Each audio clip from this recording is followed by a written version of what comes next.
Hello everyone, my name is Loko and welcome to a best of 5 series of top level StarCraft 2. What I've got for you today is the finals of this week's Kung Fu Cup, where in game number 1 we find ourselves on the map Crimson Court.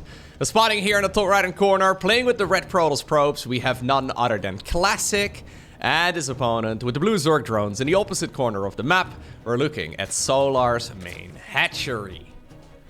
I have been loving Classic's Protoss versus Zerg as of late. The last few times over the last few weeks that I've seen Classic play against the Zerg, he is just oozing confidence.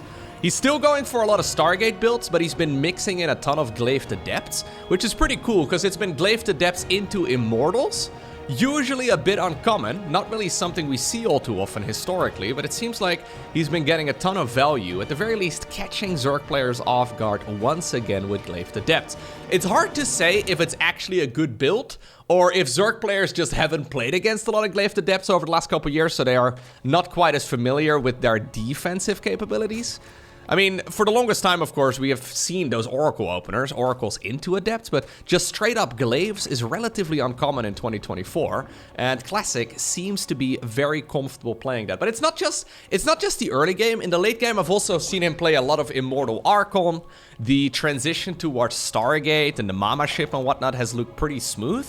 So yeah, it seems to me like Classic has found a second wind, at the very least, when it comes to this particular matchup. He's been looking very, very strong. Problem is, though, he's going up against Solar, and Solar has been playing defensive Zerg styles for years now. It's going to be difficult to catch Solar off guard, because he's very good at covering all his tracks and covering all his bases. So we'll have to see how much damage Classic can really do in the earlier stages of a game. Generally speaking, Solar doesn't really attack all too much until he gets Lurkers out. That seems to be his cue to go across the map. Obviously, he does mix in timing attacks as well from time to time, but generally speaking, Solar is more than happy to just sit there and absorb every single blow. Alrighty. No Warp Gate research. That's a little cheeky. Classic has the resources for it. It is indeed going to be a Twilight Council right here, straight up. He is purposefully delaying the Warp Gate research to make this look like it's a Stargate opener. So he starts up, since the Stargate is 50 gas more expensive, he is starting up the Warp Gate research as if this is a Stargate build. A little annoying for Solar, but he will probably find out in just a moment. Main problem, of course, here for Solar is if he, for example, autopilots into Spore Crawlers in all of his bases.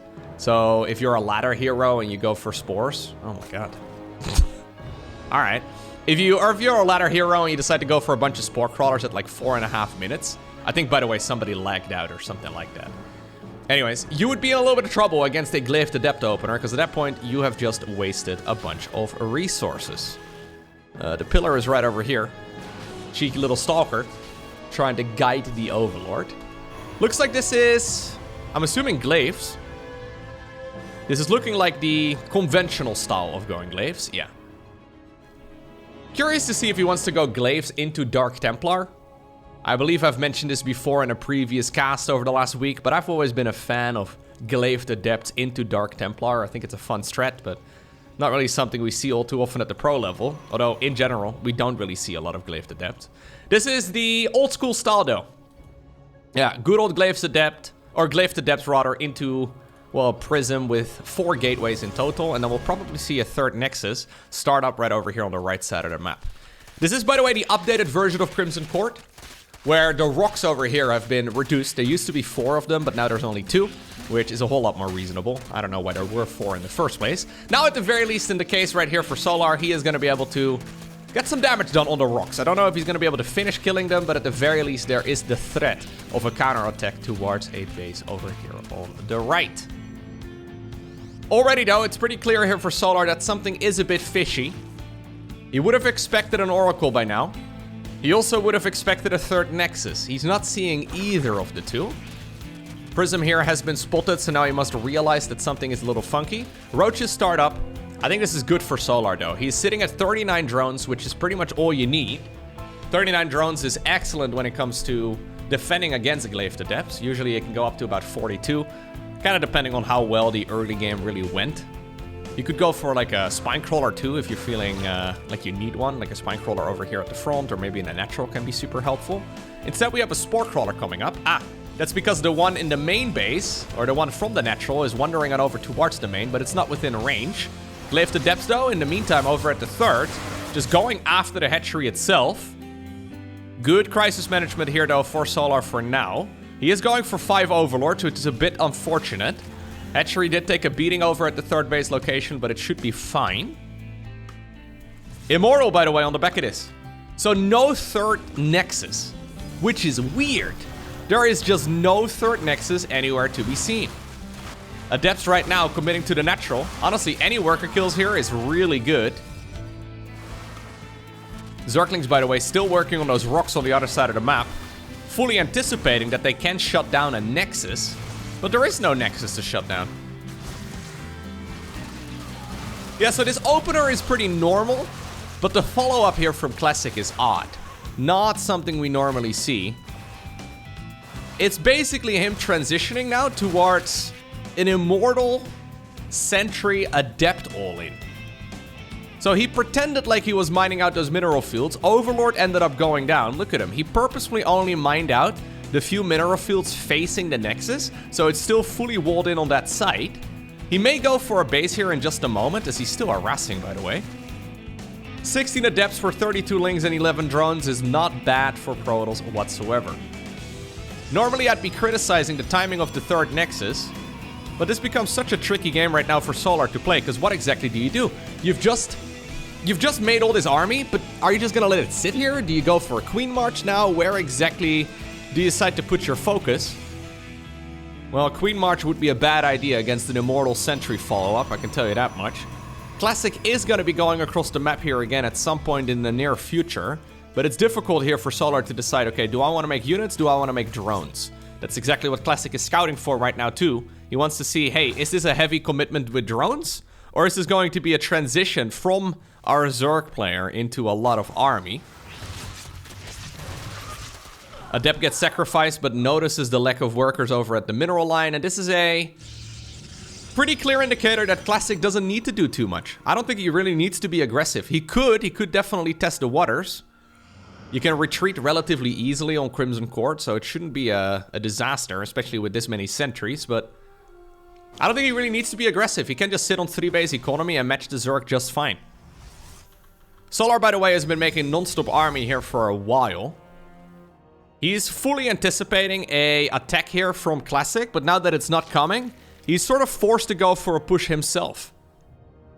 Hallucinated Sentry, or Phoenix rather, sees everything. There's still no lair, so for all intents and purposes right now, this is an all-in here for Solar. Push over on the other side of the map is going to be annoying, but let's see. This fight over here is going to be absolutely pivotal. Excellent force fields, reapplying them. Not too quick right there on the shield battery overcharge.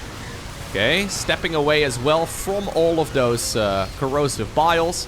One of them will connect over there, but 13 drones end up going down in the meantime. Classic solidly holds at home, and he makes it look easy in game number 1. Game number 2, we find ourselves on Alcyone. This time around, Classic has decided to open up with a very normal build. I've decided to fast forward through the first 2.5-ish minutes of the game, because both players were just happily macroing up. It's going to be a triple hatcher opener right here for Solar, into, of course, quick link speed as well. And then a Stargate build here for Classic. I really like, though, what Classic has been cooking up lately. That follow-up Immortal Sentry push, really quite cool. Nothing too significant, by the way, ever really changed about those units.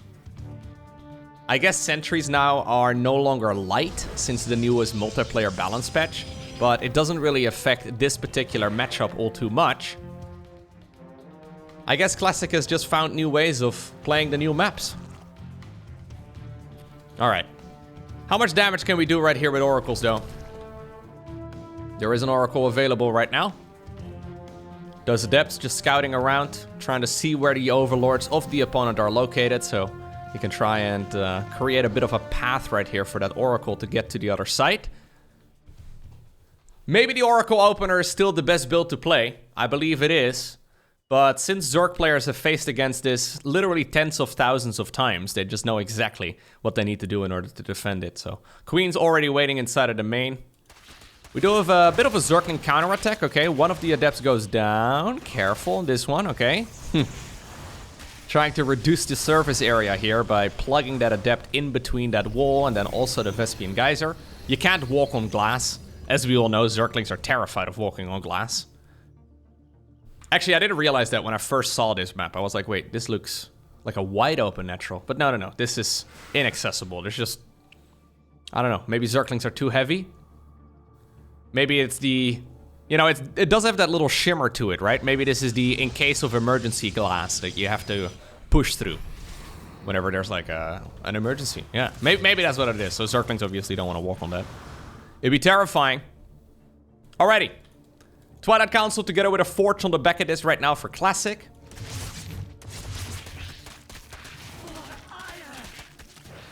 We're shutting all of this down pretty easily though. 2 drones. Okay.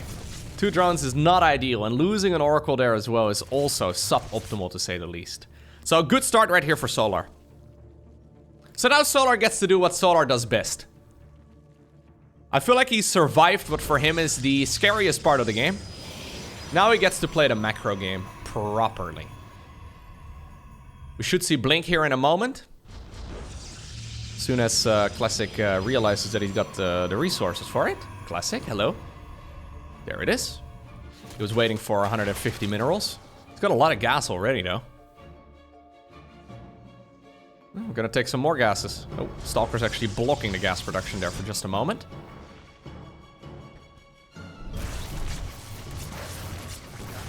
Yeah, so historically, over the last couple of years, whenever Protoss found themselves in this particular position, it already kind of feels like it's game over. Now, obviously, that's a bit dramatic. But when your early game does not go well, it's very difficult for Protoss to play catch-up. Not just in this matchup, but also especially against Terran, it's really difficult for Protoss to come back. Ever since the Baneling nerf though, ever since +2 melee is not quite as powerful anymore and the Banelings have lost a bit of HP, it seems like it's a bit more difficult for Zergs to really close out the match. A lot of Zerg players have been going for queen pushes again. That is a way to punish... well, poor early games for Protoss. This is not really a poor early game necessarily, but it is also nothing to really write home about. Solar, though, not really somebody who favors that style all too often, as he wants to go what seems to be into a hive, together with what will probably be a Lurker den. So that'll be his weapon of choice. These days, though, what I'm trying to get at is that Protoss seems to have a bit more of an easy time staying alive and just trying to play catch-up a little bit. 4th Nexus is about halfway done. There's the Lurker den. We have ourselves a Templar Archives as well, so that explained the gas from earlier. Apparently we're going to be going into a lot of those gas-heavy units in a moment for Classic. How many Templar are we sitting on at the moment? It's going to be 4. Not all heroes wear capes, but these legends do. Zergling counterattack. Yeah, a lot of it is also not really to do, I guess, with balance updates, but also just with the fact that Protosses have gotten a lot better at playing defensively. Much like Zerg players have gotten very good playing against Oracles, Protoss players have also gotten very good playing defensively, because it's something they had to do for a long time. Well, I say that. Big blunders right there from Classic. Storm was not done yet, and he had no Prism to save, so yeah, those High Templar probably should have been hiding for a bit. Excellent timing, of course, by Solar, hitting his opponent in the face right at the perfect moment. At least 2 of the Templar were saved by merging together into an Archon, but yeah, they were saved. But what if one of those 2 High Templar can only ever talk about football, you know? Now you're an Archon with that guy. Imagine you become a High Templar, or you become an Archon with a High Templar that can only ever talk about Formula 1. Ay, ay, ay, ay, ay. It'd be a bit of a disaster. So no transition right here from Classic into Skytoss or anything like that. Instead, we're gonna double down on the Immortal Archon. I think this is the right way of playing it, to try and face Lurkers with a ground-heavy army, but that is also easier said than done, because there have been a lot of fights that I've seen over the years where Lurkers just absolutely destroy everything.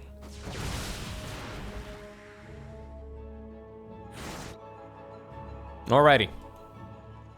Here's the Lurkers. Do we have a Nidus Worm? No Nidus Worm here for Solar.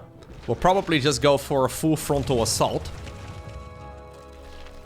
He's making little eyes over here at this base. You see that? This is the nose right over here, or the mouth. These are the eyebrows, I guess. And then he's, yeah.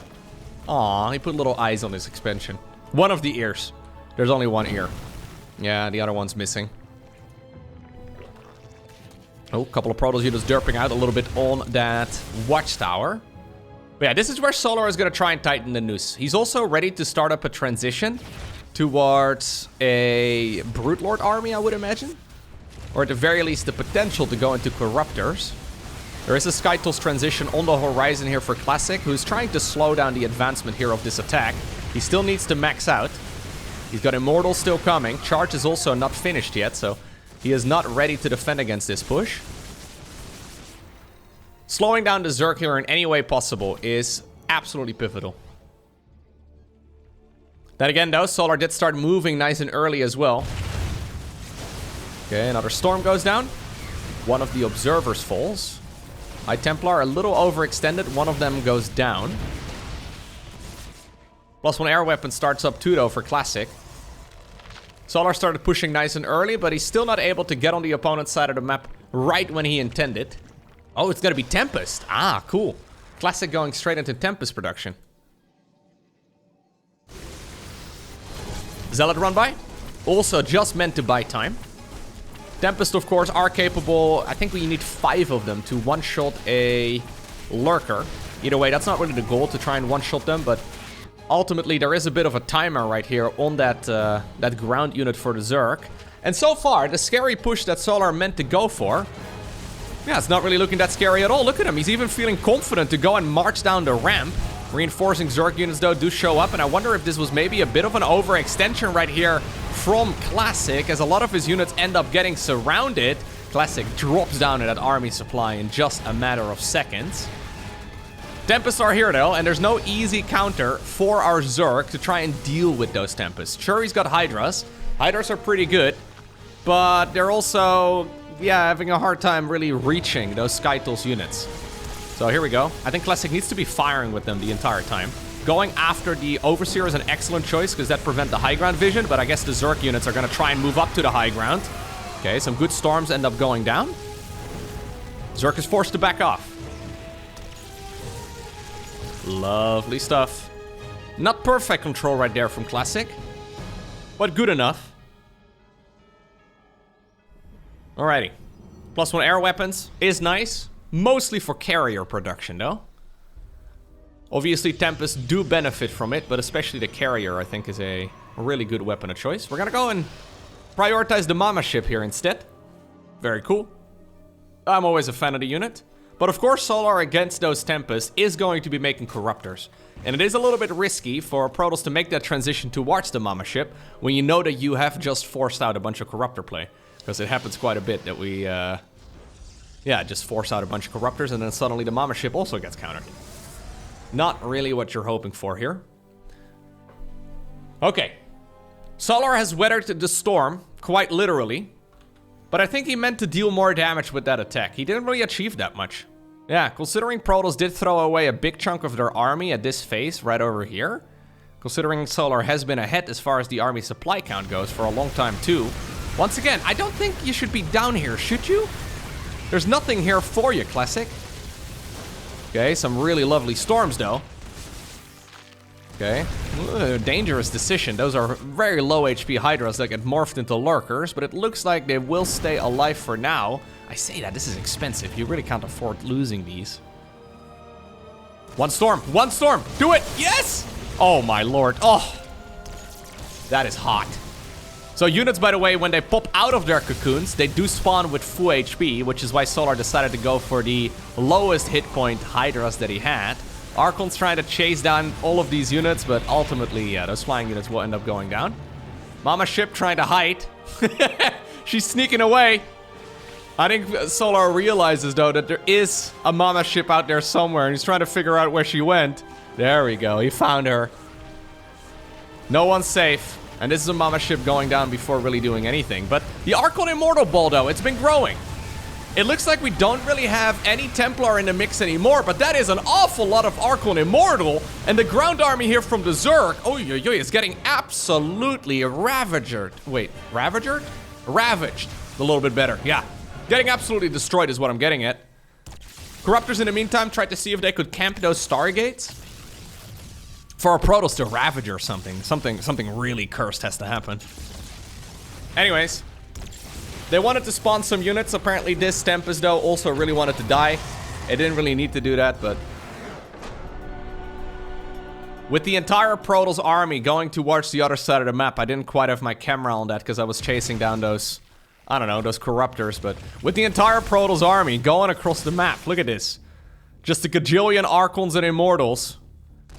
Apparently Solar realizes he can't hold it. He's been losing a ton of these engagements, and ultimately he just does not have the forces necessary to try and win that fight against Classic. So Classic manages to get a second point on the board. It's kind of funny to me how the Tempest, it's considered to be the worst unit that Protoss has. I think that's fair.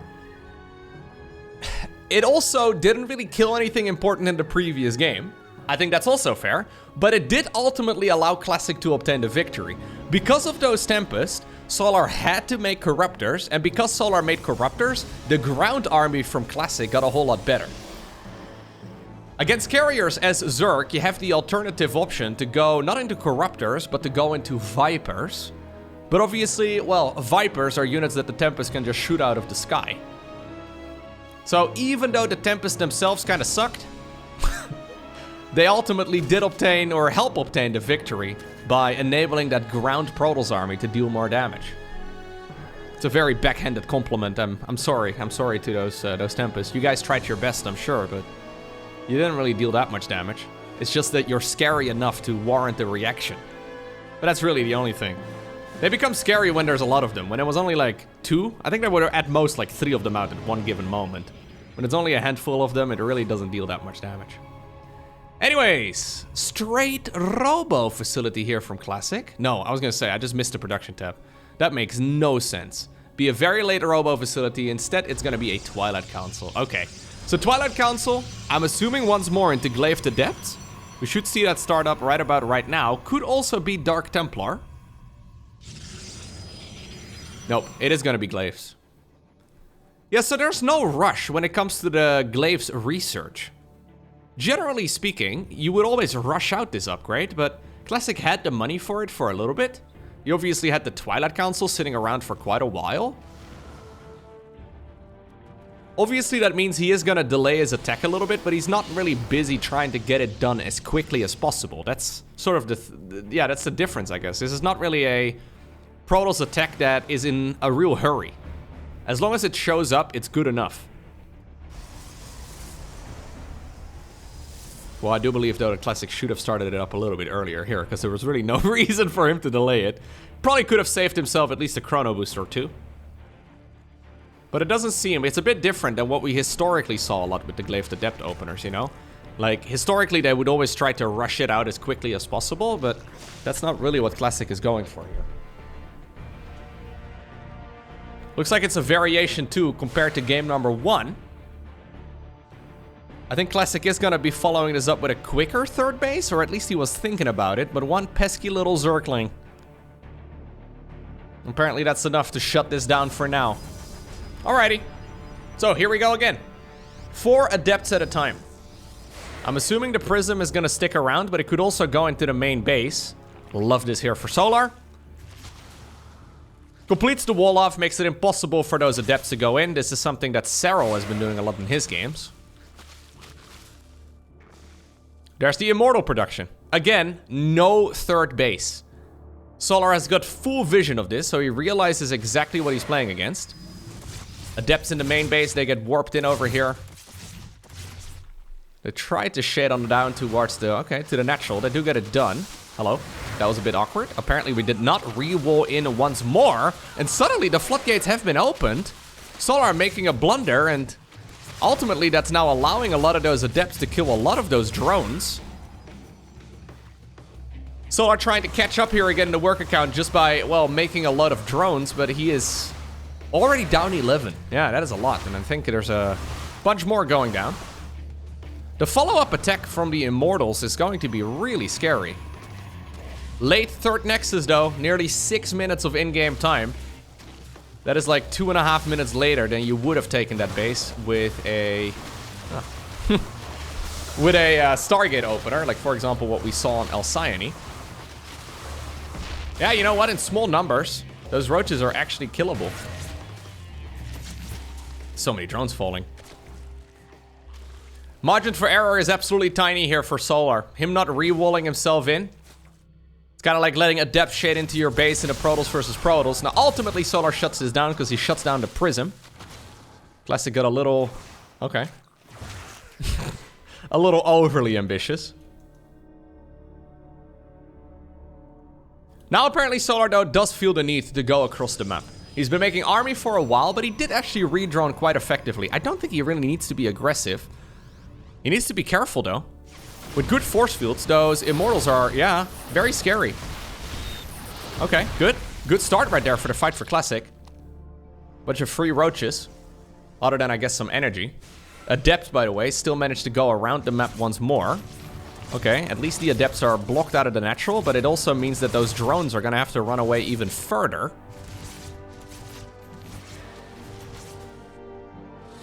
Okay.